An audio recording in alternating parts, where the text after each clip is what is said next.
सोच के रहते हैं। चलो कोई बात नहीं, अच्छे से करना। आज चैप्टर का लास्ट दिन है, लास्ट पार्ट रहेगा, लास्ट पोर्शन है। चैप्टर में कुछ एक दो चीजें एक्स्ट्रा भी बता दूंगा, तो भी दिक्कत वाली बात नहीं होनी चाहिए। मैंने कल तुम्हें बताया था कि इंडिया का जो ये पोर्शन है, ये पोर्शन भी वाटर से टच होता है और ये पोर्शन भी वाटर से टच होता है। ये पोर्शन वाटर से टच होता है तो यहाँ पर कुछ स्टेट्स है और यहाँ पर कुछ स्टेट्स है। याद करवाए थे वो स्टेट्स? इधर कितने स्टेट्स थे? 5। और इधर कितने थे? 4। तो 5 और 4 9। तो वाटर से टच होने वाले कितने स्टेट्स हैं इंडिया में? 9 स्टेट्स है। कितने स्टेट्स हैं? 9 स्टेट्स है। अब ये आपको बता देता हूँ, ये अपना भारत के पड़ोसी देश कितने हैं विधि? भारत के 9। लैंड बाउंड्री से टच कितने होते हैं? 7। और वाटर बाउंड्री से 2। स्टार्ट करते हैं। आपको मालूम है कि मैंने आपको इंडिया का लैटिट्यूडनल एक्सपेंशन बता दिया था, लॉन्गिट्यूडनल एक्सपेंशन बता दिया, ट्रॉपिक ऑफ कैंसर 8 स्टेट्स। ये आधा मिनट भी नंबर में गलत हो जाए तो पूरा एक्सपेंशन ही गलत हो नहीं, ये पहली बात तो आपको, अरे लैटिट्यूडनल लॉन्गिट्यूडनल तुम्हें याद है, थोड़ी बहुत डिग्री ऊपर नीचे हो जाती है तो कोई दिक्कत नहीं है। 68 या 67 लिख दोगे तो नंबर नहीं कटते हैं, लेकिन मेरे यहाँ पे तो कटते हैं। मतलब पिछले 5 साल हो गए, 4 से 5 साल हो गए। मैं तुम्हें बता देता हूँ कि 80 मार्क्स का पेपर है तो आज तक किसी के 80 नहीं आए। मैं फुल मार्क्स का पेपर लेता हूँ, तब 20 का है तो भी मैं 20 आने ही नहीं देता हूँ, 19.5। मैं चाहता ही नहीं हूँ कि कोई किसी को फुल मार्क्स दे। अब इसमें ये नहीं है कि मेरे मार्क्स के भी पेपर स्कूल वो, अब इसमें ऐसा बात नहीं है कि मेरे कभी फुल नहीं आया इसलिए किसी के नहीं आने ऐसा नहीं है। इसमें बस ये है कि मैं ओवर कॉन्फिडेंस में किसी को नहीं लाने देना चाहता। तुम स्कूल में फुल लाओ, तुम स्टेट में टॉप करो, तुम कंट्री में टॉप करो, मेरे यहाँ पे तुम्हें फुल में से फुल नहीं लाऊंगा। बस ये गणित है। और अगर किसी के बाय चांस सबको सही बाय चांस कभी आ जाते हैं तो कुछ नहीं, हर साल को थोड़ा खर्चा करना पड़ता है और ओरियो देनी पड़ती है। सिल्क ओरियो जाती है ना 80 रुपीज की, वो मैं चैलेंज करता हूँ कि मैं दूंगा। तो मैं अपने 80 रुपये खर्च होने नहीं देता हूँ, समझा? अब देखो, तो ये मालूम है आपको गुजरात है, ये मतलब इंडिया है, ठीक है ना। इसके 5 स्टेट वाटर्स है इधर वाले और 4 स्टेट इधर वाले वाटर्स टच होते हैं। इधर से ट्रॉपिक ऑफ कैंसर आती है, इधर से इंडियन स्टैंडर्ड लाइन आती है, ठीक है ना। ये लैटिट्यूडनल एक्सपेंशन है, ये लॉन्गिट्यूडनल एक्सपेंशन है, ठीक है ना। यहाँ पर 3 वाटर मतलब ये latitudinal longitudinal expansion in short India का एड्रेस है। एड्रेस है, बिल्कुल लोकेशन है ना, एग्जैक्टली एड्रेस ही है इन शॉर्ट। हाँ, एड्रेस ही हुआ पूरा, ठीक है ना। अब देखो, अब अपन देख रहे हैं कि भैया ये तो आपने बताया कि इंडिया का लैटिट्यूडनल एक्सपेंशन और लॉन्गिट्यूडनल एक्सपेंशन। ये बताओ कि नॉर्थ से साउथ का डिस्टेंस कितना है और ईस्ट से वेस्ट का या वेस्ट टू ईस्ट इंडिया का डिस्टेंस कितना है। नॉर्थ से साउथ का इंडिया का डिस्टेंस है 3214 किलोमीटर और यहां से लेके यहां तक जाएंगे यहाँ का तो इंडिया का डिस्टेंस है 2933 किलोमीटर, ठीक है। इंडिया का डिस्टेंस नॉर्थ साउथ कितना है? 3214 किलोमीटर। इंडिया का डिस्टेंस वेस्ट टू ईस्ट कितना है? 2933 किलोमीटर। ये एक नंबर में एमसीक्यू से पूछा जाता है। तीसरा पॉइंट, इंडिया दुनिया का 7th लार्जेस्ट कंट्री है अकॉर्डिंग टू एरिया।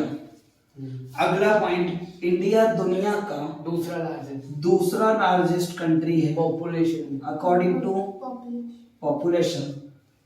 समझ में आ गया? फिर इसके बाद में ये चीज होगी, इंडिया की कैपिटल जो है वो न्यू दिल्ली है, ठीक है।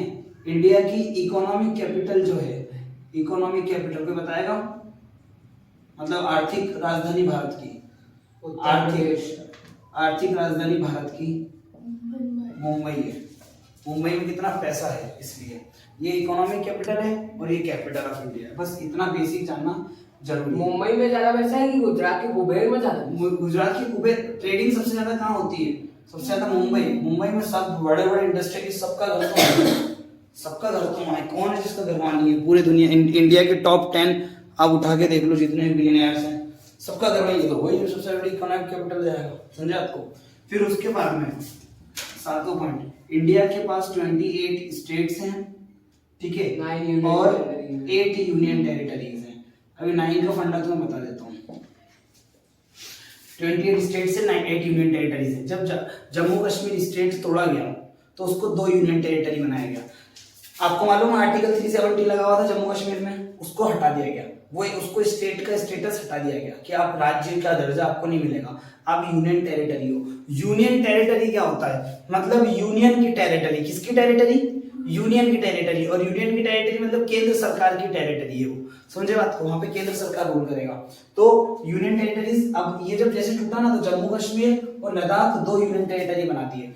तो जब पहले कितने स्टेट्स थे, 29 स्टेट्स थे, तो कितने, और 7 यूनियन टेरिटरीज थे, कितने 7 यूटीज थे। लेकिन हुआ क्या, जब जम्मू कश्मीर टूटा तो स्टेट्स कितने हो गए, 28 स्टेट, क्योंकि वो स्टेट नहीं रहा, और यूनियन टेरिटरीज कितने हो गए, 9 हो गए। लेकिन आप बोलोगे आपने 8 क्यों लिखा, तो इसका मतलब है कि 2 यूनियन टेरिटरीज अलग हुए हैं और कोई 2 यूनियन टेरिटरीज एक हुए हैं। वो कौन से हुए हैं, दमन दीव और दादर नगर हवेली, ये एक मर्ज हो गए, समझा, तो ये मर्ज हो गए। तो कितने स्टेट्स और कितनी यूनियन टेरिटरीज हैं इंडिया में, 28 स्टेट्स और 8 यूनियन टेरिटरीज। उसके बाद में 1-2 पॉइंट और लिख लो। इंडिया का लार्जेस्ट स्टेट जो है वो है UP, sorry Rajasthan. Smallest state जो है वो है गोवा, ठीक है। इंडिया का लार्जेस्ट स्टेट राजस्थान है, स्मॉलेस्ट स्टेट गोवा है। इंडिया की लार्जेस्ट पॉपुलेशन वो मिलेगी आपको यूपी में, और स्मॉलेस्ट पॉपुलेशन वो आपको मिलेगी कहां पर, सिक्किम में। कहां मिलेगी, सिक्किम में कम क्यों, गोवा में कम क्यों? कोई दिक्कत नहीं, कम एरिया में ज्यादा लोग नहीं रह सकते क्या, मुझे ज्यादा रहते हैं इसलिए, ठीक है। इतना लिखो कि सुनना, इसके जवाब तुम्हें आखिरी में मिलेंगे, इसके जवाब तुम्हें आखिरी में नहीं, सॉरी, इसके जवाब तुम्हें सेकंड चैप्टर में मिलेंगे। देखना कैसे। आप लोगों को मालूम है कि इंडिया एशिया के सदर्न पार्ट में है, ठीक है ना, है? हाँ, एशिया के सदर्न पार्ट में आपको मालूम है अपना प्यारा भारत बसा हुआ है, ठीक है ना। आप जब आप इंडिया की लोकेलिटी पे जाओगे ना, जब आप इंडिया की लोकेशन पे जाओगे, 3D स्ट्रक्चर को समझने की कोशिश करोगे, तो आप पता है क्या देखोगे कि यहाँ पर ये यहाँ से लेके ये पूरा इंडिया, ये जो पूरा स्ट्रक्चर है, यहाँ पर पहाड़ है। क्या है यहाँ पर, पहाड़। ये कौन सा पहाड़ है? पर्वत है यहाँ पर, हिमालय माउंटेन है ना यहाँ पे। मैंने बोला ना सेकंड चैप्टर पढ़ोगे आप फिजिकल फीचर्स ऑफ इंडिया ना, उसमें आपको पूरा क्लियर हो जाएगा। तो अपन एक तरीके से बोल सकते हैं कि अपन एशिया के सदन में हैं, लेकिन मैं बोल सकता हूँ एशिया के सदन में तो हैं, लेकिन फिर भी एशिया से थोड़ा अलग है। और अलग है तो अपन क्या बोल सकते हैं कि इंडिया एक सब कॉन्टिनेंट। इसका दूसरी वजह क्या है, इसकी दूसरी वजह क्या है, कोई भी कॉन्टिनेंट होगा तो कॉन्टिनेंट में बहुत सारे देश होंगे, और बहुत सारे देशों में तो बहुत सारी डाइवर्सिटी होगी। डाइवर्सिटी मतलब विविधता, बहुत सारी लैंग्वेज रिलीजन वाले लोग होंगे। अब बताओ को दुनिया में कोई ऐसा देश है जहां पर बहुत सारे देश, बहुत सारे रिलीजन, बहुत सारे कल्चर, बहुत सारी लैंग्वेज वाले लोग रहते हैं? इंडिया ऐसा देश है, और इंडिया में बहुत सारे स्टेट्स भी हैं। लेकिन इंडिया क्या है, एक कंट्री है, ना कि कॉन्टिनेंट। तो दुनिया, बाकी दुनिया इसको क्या बोलती है, सब कॉन्टिनेंट बोलती है। क्यों? क्योंकि इंडिया में देखो, अभी मैं इंडिया को अगर 28 स्टेट से टुकड़ा कर दे तो सब अलग अलग हो जाएंगे। कोई गुजरात वाला गुजराती लैंग्वेज पे, मराठा वाला महाराष्ट्र वाला मराठी लैंग्वेज पे। ये एमपी वाले कौन सी लैंग्वेज है? हिंदी। इंडिया में हिंदी बोलने वाले 9 स्टेट्स हैं। कितने स्टेट्स हैं? 9 स्टेट्स हैं, ठीक है ना। हिंदी बोलने वाले इंडिया में 9 स्टेट्स हैं। 10th क्लास के फेडरलिज्म वाले चैप्टर में पढ़ोगे, अभी नहीं पढ़ोगे। अब ये आपको सिलेबस भी आता है कौन से इंटर में जाते हैं? अब 4 साल से पढ़ा रहे तो पूरा दिमाग में स्ट्रक्चर बन जाता है। अब बस ये है कि तुम बस बैठो, हम तुम्हें बता देते कहानी, तो लिखवाते भी नहीं इतना, तुम लिखो, सब हम थोड़ी करेंगे, ठीक है। तो ये इंडिया एक तरीके से अलग हो गया।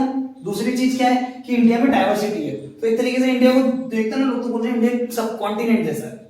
इंडिया क्या एक सब कॉन्टिनेंट जैसा है, समझ में आ गया आपको? दूसरी चीज, ये तो हो गया सब कॉन्टिनेंट वाला गोल। इंडिया के पास में 2 आइलैंड ग्रुप, कितना आइलैंड ग्रुप है?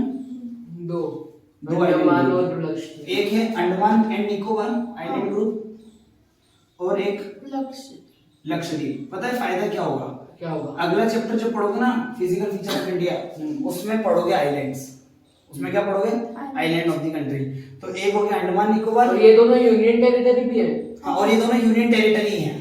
ये क्या है? आइलैंड्स हैं। अच्छा, इनको स्टेट इसलिए नहीं बनाया, स्टेट अगर बना देते तो यहाँ इलेक्शन होता, और इलेक्शन होता तो यहाँ पे करप्शन होता, इसलिए सेंट्रल गवर्नमेंट बोला हम इसको डायरेक्ट गवर्न करेंगे। समझ में आता है? यहाँ इलेक्शन नहीं होता। जहाँ यूनियन टेरिटरी होती है वहाँ इलेक्शन होता है क्या? पौंडीचेरी में भी नहीं होता। 3 जगह पर इलेक्शन होता है, लेकिन दिल्ली, पौंडीचेरी और जम्मू कश्मीर वहां पे अब होगा। वेरी गुड, अब होगा। जम्मू कश्मीर, दिल्ली और पौंडीचेरी, ये 3 यूनियन टेरिटरी ऐसे जहां पर इलेक्शन होगा। होता है मतलब, ठीक है ना। अब इंडिया में 2 union territories sorry island group है, एक लक्षद्वीप आइलैंड ग्रुप है, अंडमान निकोबार।